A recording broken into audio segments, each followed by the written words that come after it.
Hey guys, today we're going to be looking at a re-release of an AMT kit, specifically the 1/25th scale Ford C-900 tilt cab. So let's get into it. Now, this kit is a little interesting. It does have a lot of nice detail. One complaint I do have is that, oops, some of the detail is molded on, which unfortunately will be a little difficult to work around. But I also don't like the fact that they used pour stubs here. Not much can do there. Also, really do not like this plastic chrome stuff. It looks horrible. If you really want to do a good job, you're gonna have to strip it off. In this case, they did it on both sides, so that's gonna make it even more difficult.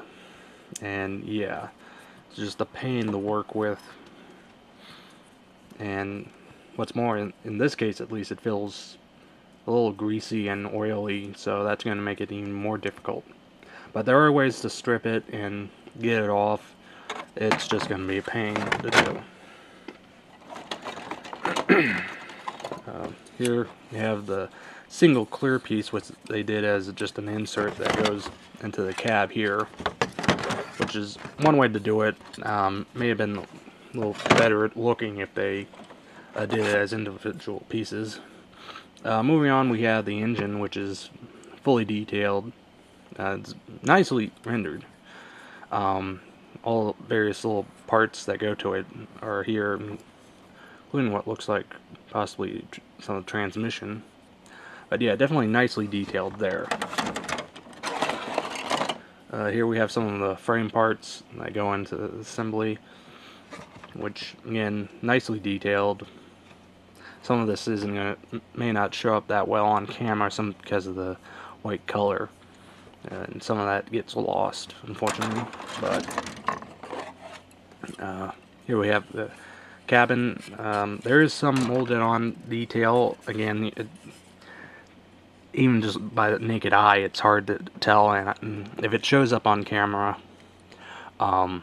yeah. But otherwise, it's there. You just really can't see it.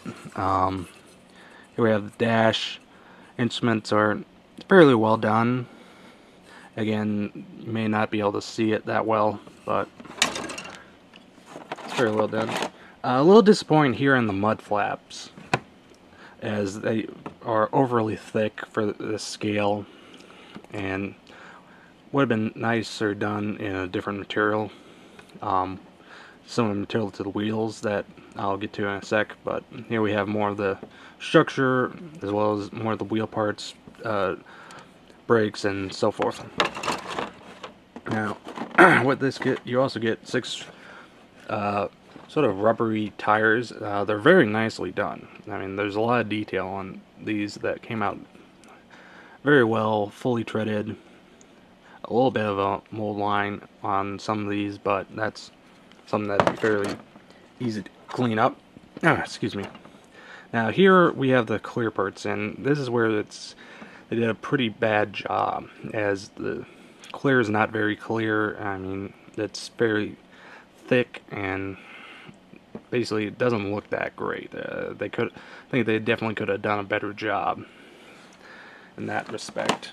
So, let me. Oh yeah, one more thing. They also include a metal piece for some reason. I'll get to that in the instructions because I've got it on top of my head.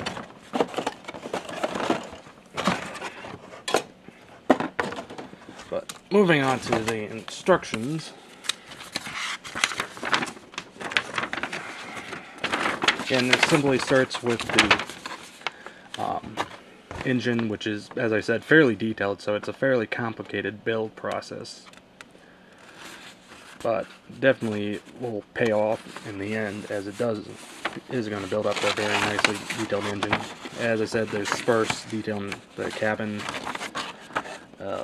various other end parts to building up the outer frame. I do like the fact they give you several option parts for lights and the air conditioning.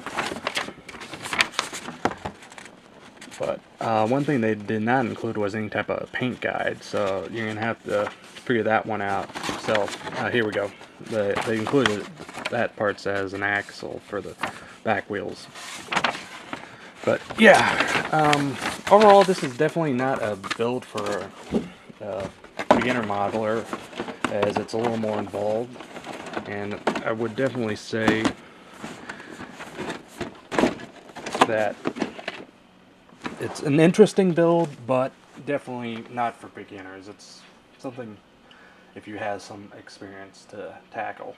But it does look like it will build up very nicely. You get a lot of detail in the box, and especially given that this is an older mold, and so for the amount of detail you get for the time, it's definitely worthwhile. But that was a look at AMT's 1/25th scale Ford C-900 tilt cab. Till next time.